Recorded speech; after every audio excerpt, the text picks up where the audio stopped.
হে hello hello guys, কেমন আছেন সবাই? আশা করি ভালো আছেন এন্ড আমি অনেক ভালো আছি।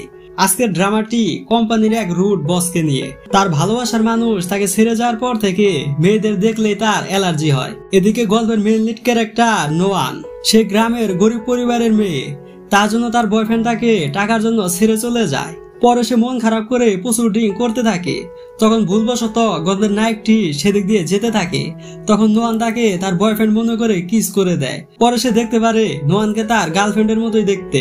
তার জন্য সে নোয়ানকে 15 দিনের কন্ট্রাক্টে সাইন করে তার গার্লফ্রেন্ড বানায়। নায়কটির এক্স গার্লফ্রেন্ড হচ্ছে হলিউডের নাম্বার 1 হিরোইন।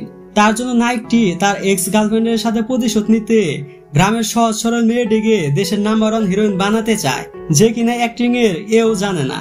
অবশেষে সে গ্রামের সহজ সরল মেয়েটিকে নাম্বার 1 হিরোইন বানাতে পারে নাকি, চলেন গাইস সেটা দেখে আসা যাক। গল্পের শুরুতে আমাদের মেন লিড ক্যারেক্টার ফ্রিমোকে দেখতে পারি। সে অ্যানিং কালচার মিডিয়া গ্রুপ কোম্পানির সিইও। তার কোম্পানির সাথে কাজ করার জন্য মিটিং এ অনেক লোক আসে। তারা তাদের প্রজেক্টে ইন্টারন্যাশনাল হিরোইন হানহুইকে দিয়ে কাজ করাতে চায়। সে হচ্ছে ফ্রিমোর এক্স গার্লফ্রেন্ড। হানহুই ফ্রিমোকে ছেড়ে নিজের ক্যারিয়ার ও টাকার জন্য ছবি করতে হলিউডে চলে যায়।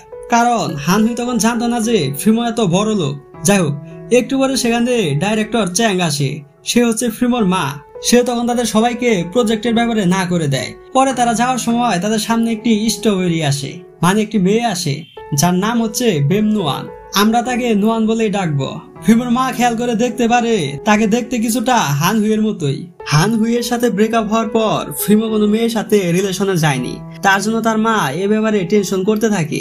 পরে সে ফ্রিমোর জন্য পছন্দ করে অনেক মেয়ে পাঠায়, কিন্তু ফ্রিমোর কাছে তারা কেউ পাত্তা পায় না। ফ্রিমোর বন্ধু ইয়ং তখন তার সাথে এ ব্যাপার কথা বলতে থাকে। একটু পরে ফ্রিমো ওয়াশরুমে যায়। বেচারা ওয়াশরুমে গিয়ে মাইনকার চিপায় পড়ে যায়, কারণ মাতাল হয়ে নোয়ান ফ্রিমোকে তার বয়ফ্রেন্ড মনে করে কিস করে দেয়। তখন আমাদের অতীতে দেখানো হয় নোয়ান একটি জায়গায় স্ট্রবেরির অ্যাক্টিং করতেছিল। সে গ্রাম থেকে এসেছে। টাকার জন্য সে স্ট্রবেরি, পান্ডা এসবের অ্যাক্টিং করে। এসব করে সে যে টাকা পায় তা দিয়ে তার পরিবার চলে। এ হচ্ছে তার বয়ফ্রেন্ড জিয়াং। সে একটি চাকরি পেয়েছে। তার জন্য তারা আজকে রাতে পার্টি করতে চায়। নোয়ান তার জন্য একটি গিফট কিনে। পরে সে জিয়াং এর কাছে যাওয়ার সময় দেখতে পায় জিয়াং ইয়াহুয়া কোম্পানিতে চাকরি নেওয়ার জন্য সেই কোম্পানির মালিকের বোনের সাথে রিলেশন করতেছে। নোয়ান এসব দেখে তার সাথে ব্রেকআপ করে চলে যায়। তার জন্য সে অনেক ড্রিঙ্ক করে। পরে সে এই ব্যাপারে তার ফ্রেন্ড জিআই কে বলে। তখন সেখানে ফ্রিমো আসে। নোয়ান তখন তাকে জিয়াং মনে করে কিস করে। পরে সে কাঁদতে কাঁদতে তাকে একটি থাপ্পড় মারে। তার জন্য ফ্রিমো রেগে তাকে ধাক্কা দিয়ে দূরে ফেলে দেয়। তখন ইয়ন সেখানে আসে। নোয়ানকে দেখতে একদম হানহুইয়ের মতো। তার জন্য তারা দুজনে অবাক হয়ে যায়। পরে কোম্পানির কাজের জন্য তাড়াতাড়ি করে তারা সেখান থেকে চলে যায়। একটু পরে জিআই এসে নোয়ানকে সেখান থেকে নিয়ে যায়। নোয়ানকে নিয়ে যাওয়ার পর ফ্রিমো সেখানে আসে, কিন্তু সে তাকে পায় না। তবে নোয়ান যে গিফট কিনেছিল সেটা সে পায়। পরের দিন সকালে নোয়ানের ভাই তাকে 10 লক্ষ টাকার ব্যবস্থা করতে বলে, নয়তো তাদের থিয়েটার বিক্রি করে দিবে। তার জন্য সে ছোটখাটো অ্যাক্টিং করতে থাকে। এর জন্য তাকে মার পর্যন্ত খেতে হয়। নোয়ান তখন আসার সময় দেখতে পায় নোয়ান রাতে যে রুমে ছিল ফ্রিমো সেই রুমের নাম্বার বলে তার সাথে দেখা করতে বলতেছে। ফ্রিমোর মা ইয়নের সাথে কথা বলে এ ব্যাপারে জানতে পারে। তার জন্য সে সাজিংকে ফোন দেয়। সাজিং বলে 15 দিন পরে হানহুই দেশে আসতেছে। ইয়াহুয়া তার জন্য বড় আয়োজন করতেছে। ডাইরেক্টর চ্যাং তখন তাকে নোয়ানের সাথে দেখা করতে বলে। পরে সে নোয়ানের সাথে দেখা করে বলে, তোমাকে 15 দিনের জন্য ফ্রিমোর গার্লফ্রেন্ড হয়ে থাকতে হবে। তার জন্য তোমাকে অনেক টাকা দেওয়া হবে। কিন্তু নোয়ান তাকে মানা করে দেয়। পরে সাজিং তাকে তার কার্ডটি দিয়ে চলে যায়। পরে সিনে ফ্রিমো ও ইয়ং কথা বলতে থাকে। তাদের মুভির ডিটেলস কে যেন অন্য কোম্পানিকে জানিয়ে দিয়েছে। তারা তখন লিনচিংকে সন্দেহ করতে থাকে। তার জন্য তার একটি মাস্টার প্ল্যান বানায়। ফ্রিমো কিছুদিন কোম্পানিতে যাবে না, ইয়ন সে পর্যন্ত কোম্পানি চালাবে। ফ্রিমোর অনুপস্থিতিতে লিনজিং কোনো না কোনো ভুল করবেই। এদিকে নোয়ান কাজ শেষ করে বাসায় আসে। তখন তার ভাই তাকে আবার ফোন দেয়। নোয়ানের পরিবার ল্যান্ডরের কাছে থেকে 10 লক্ষ টাকা নিয়েছিল, সেটা তারা সময় মতো দিতে পারেনি। তার জন্য থিয়েটার তারা বিক্রি করতে চায়। নোয়ান তখন ল্যান্ডরের সাথে কথা বলে 15 দিনের সময় নেয়। পরে সে সাজিং এর কাছে গিয়ে সেই কন্ট্রাক্টে সাইন করে। নোয়ান তখন ফ্রিমোর ব্যাপারে জানতে থাকে। পরে সাজিং তাকে বলে ফ্রিমো অসুস্থ, তার জন্য তোমাকে সেখানে গিয়ে নার্সের অভিনয় করতে হবে। নোয়ান তো এসব শুনে ভয় পেয়ে যায়, কারণ সে তো নার্সের কিছুই জানে না। যাই হোক, সাজিং তখন নোয়ানকে ফ্রিমোর বাসায় রেখে চলে যায়। নোয়ান পরে ফ্রিমোর সাথে দেখা করে কিভাবে কথা বলতে হবে সেটার প্র্যাকটিস করতে থাকে। হঠাৎ করে সেখানে ফ্রিমো আসে। তাকে দেখে তো নোয়ান অনেক ভয় পেয়ে যায়। ফ্রিমো তখন বলে, তুমি কি আমার সেই বিজ্ঞাপন দেখে এসেছ? নোয়ান তখন না করে। পরে সে বলে, আমি একজন নার্স, তোমার খেয়াল রাখার জন্য আমাকে এখানে পাঠিয়েছে।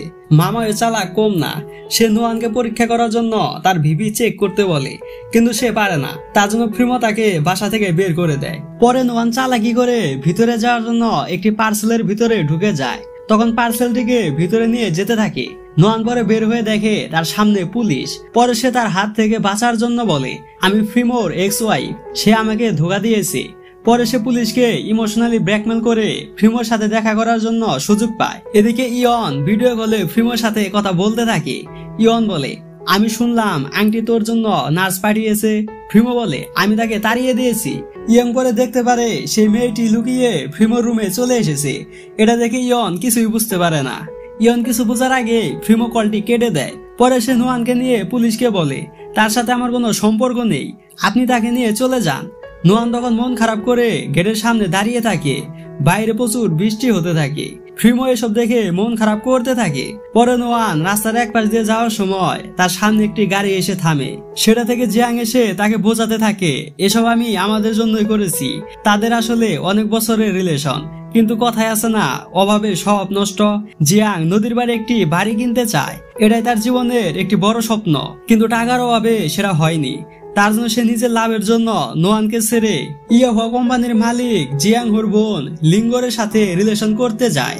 তার জন্য সে এখন ইয়াহুয়া কোম্পানির প্রোডাকশন ডাইরেক্টর। যাই হোক, নোয়ান তখন তার সাথে ঝগড়া করতে থাকে।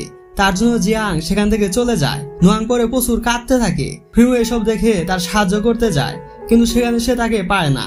পরের দিন সকালে ফ্রিমো উঠে দেখে নোয়ান দরজার সামনে বসে ঘুমিয়ে আছে। তখন সে খেয়াল করে দেখতে পায় তার শরীরে প্রচুর জ্বর আছে। তার জন্য সে তাকে প্রাথমিক ট্রিটমেন্ট করতে থাকে। হঠাৎ করে নোয়ান ফ্রিমোর উপরে পড়ে যায়, যার কারণে আমরা এই রোমান্টিক সিনটুকু দেখতে পারি। যাই হোক, পরে নোয়ানের জ্ঞান ফিরে আসলে ফ্রিমো বলে, যখন তোমার শরীর একটু ভালো হবে তখন তুমি চলে যাবে। এটা বলে সে চলে যায়। নোয়ান তখন বলে, একবার যখন এখানে এসে পড়েছি, বের হয়ে যাওয়ার তো কোনো কথাই নেই। যাই হোক, নোয়ান পরে ড্রেস চেঞ্জ করে শুয়ে থাকে। তখন ফ্রিমো এসে তাকে চলে যেতে বলে। নোয়ান তখন চালাকি করে থার্মোমিটারটি বাতির কাছে রেখে বলে, দেখেন আমার এখন অনেক জ্বর আছে। থার্মোমিটারের তাপমাত্রা অনেক বেশি থাকার কারণে ফ্রিমো বুঝতে পারে নোয়ান চালাকি করতেছে। তার জন্য সে তাকে চলে যেতে বলে। পরে নোয়ান বলে, আমি প্রথম বা শেষ কিন্তু না, এরপরেও কিন্তু তোমার মা আরো অনেক মেয়ে পাঠাবে। ফ্রিমো তখন বুঝতে পারে ঘটনা তো সত্য, শুধু সাক্ষী দুর্বল। নোয়ান বলে, আমাকে তুমি তোমার প্রয়োজনে ব্যবহার করতে পারবে, আমি সব কাজ করতে পারি। ফ্রিমো তখন তার পরীক্ষা নেওয়ার জন্য কিছু খাবারের নাম বলে নোয়ানকে রান্না করতে বলে, কিন্তু নোয়ান তো সেগুলো রান্না করতে পারে না। তার জন্য সে বাইরে থেকে খাবার কিনে আনে। ফ্রিমো সেগুলো খেয়ে বুঝতে পারে যে এগুলো বাইরের খাবার। তার জন্য সে বলে, বাইরে থেকে খাবার আমি অর্ডার করে আনতে পারি, রান্না করতে না পারলে চলে যাও। নোয়ান পরে রান্না করার জিনিস কেনার জন্য সুপার মার্কেটে যায়। তখন জিআই ফোন দিয়ে বলে, একটি সমস্যার কারণে পুলিশ আমাকে এখন যেতে দিবে না, আমার পরিবর্তে তুমি শুটিং এ চলে যাও। নোয়ান পরে শুটিং এর জায়গায় যায়। সেখানে তাকে চাকরের অ্যাক্টিং করতে হবে। তার বস হচ্ছে লিঙ্গর। অ্যাক্টিং এর একটি অংশে লিঙ্গ তাকে থাপ্পড় মারবে সেই সিন থাকে। লিঙ্গ সেই সিন রাগ করে একটানা 10 বার করে। ইয়ন এটা দেখে ফ্রিমোকে ভিডিও কলে দেখাতে থাকে। পরে ইয়ন বলে, আমার মনে হচ্ছে এই সিন শুট হয়ে গেছে, আর করার প্রয়োজন নেই। শুট শেষে লিঙ্গ নোয়ানকে থাপ্পড় মারতে গেলে নোয়ান বলে, আঘাত আমিও করতে পারি, আমি জিয়াং এর সাথে ব্রেকআপ করে দিয়েছি, তার জন্য তুমি তার সাথে থাকতে পারো। এটা বলে সে চলে যায়। একটু পরে সেখানে জিআই আসে। তাকে দেখে তো ইয়ন ক্রাশ খেয়ে যায়। যাই হোক, পরে সে এসবের জন্য নোয়ানের কাছে ক্ষমা চায়। নোয়ান বলে, এতে তোমার কোনো দোষ নেই। নোয়ানে তখন মনে পড়ে সে তো সুপার মার্কেটে গিয়েছিল। এটা ভেবে সে তাড়াতাড়ি করে সেখানে যেতে থাকে। ততক্ষণে সুপার মার্কেট বন্ধ হয়ে যায়। পরে সে বাসার জিনিস দিয়ে রান্না করতে থাকে। রান্নার গ্রানে ফ্রিমো সেখানে চলে আসে। পরে ফ্রিমো সেটা খেয়ে দেখে যে হানহুই তাকে এটা বানিয়ে দিয়েছিল। পরে সে নোয়ানকে হানহুই মনে করে। হানহুইয়ের একটি বার্থমার্ক আছে, কিন্তু নোয়ানের সেটি নেই। তার জন্য সে শিওর হয়ে যায় এটা হানহুই না। পরে সে জিয়াংকে দেখতে পারি। লিঙ্গর জন্য সে ইয়াহুয়া কোম্পানির প্রোডাকশন ডাইরেক্টর হয়েছে। ইয়ন তখন তার একটি কাজের জন্য ফ্রিমোকে ফোন দেয়। পরে সে বলে, ইয়াহুয়া কোম্পানির মেয়ের ফিয়ন্সে নতুন প্রোডাকশন ডাইরেক্টর হয়েছে। এটা শুনে সে বুঝে যায় যে এরা হচ্ছে নোয়ানের এক্স। পরে সে তাকে জেলাস ফিল করানোর জন্য ভিডিও কলে নোয়ানের অনেক কাছে চলে আসে। এসব দেখে জিয়াং এর প্রচুর রাগ উঠতে থাকে। পরে ফ্রিমো ভিডিও কলটি কেটে দেয়। যাই হোক, পরে সিনে জিয়াং ফ্রিমোর অ্যাসিস্ট্যান্ট লিনজিং এর সাথে দেখা করে। পরে সে বলে ফ্রিমোর বাসায় যে মেয়ে আছে তার সম্পূর্ণ ডিটেলস আমাকে এনে দিবে। লিনজিং বলে ফ্রিমোর বাসায় মেয়ে থাকতেই পারে না, তবু আমি আপনার জন্য সেখানে যাব।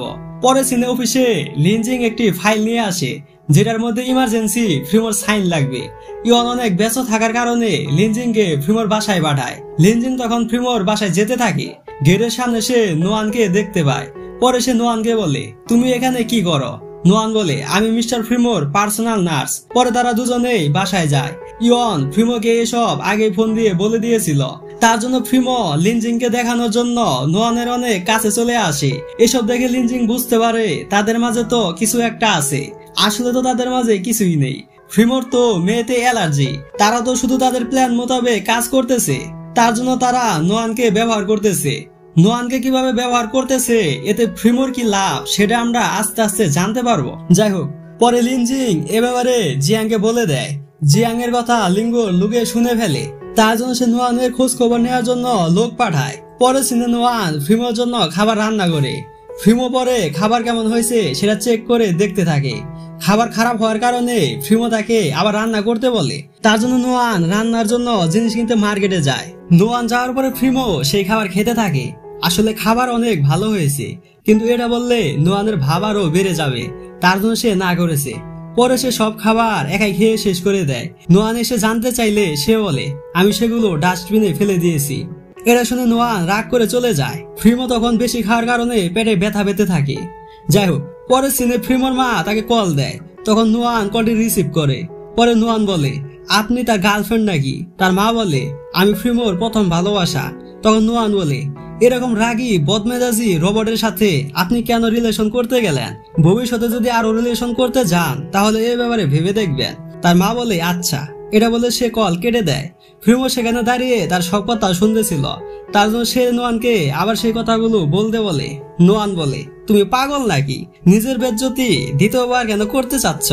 এটা শুনে তো ফ্রিমোর আরো রাগ উঠতে থাকে। তার জন্য সে তাকে চলে যেতে বলে। নোয়ান তখন তার সাথে মজা করে আপেল ছুঁড়ে মারে। সেই আপেলের আঘাতে ফ্রিমো তখন ব্যথায় সোফায় শুয়ে পড়ে। নোয়ান তখন বুঝতে পারে না যে সামান্য একটি আপেলের আঘাতে বেচারা কেন সোফায় শুয়ে পড়ল। নোয়ান তো জানে না যে এসব কিছুই হচ্ছে বিড়ালটির লুকিয়ে মাছ খাওয়ার শাস্তি। আর এখানে ড্রামাটির প্রথম পার্ট শেষ হয়ে যায়। যাই হোক গাইস, ভিডিওটি ভালো লাগলে ফটাফট ভিডিওতে লাইক কমেন্ট শেয়ার করে দিবেন। আপনারা যত বেশি কমেন্ট করবেন তত তাড়াতাড়ি নেক্সট পার্ট দেওয়ার আগ্রহ আমার বেড়ে যাবে। তার জন্য নেক্সট পার্ট তাড়াতাড়ি দেখতে চান নাকি সেটা কমেন্ট অবশ্যই জানাবেন। সো সে পর্যন্ত সবাই ভালো থাকবেন।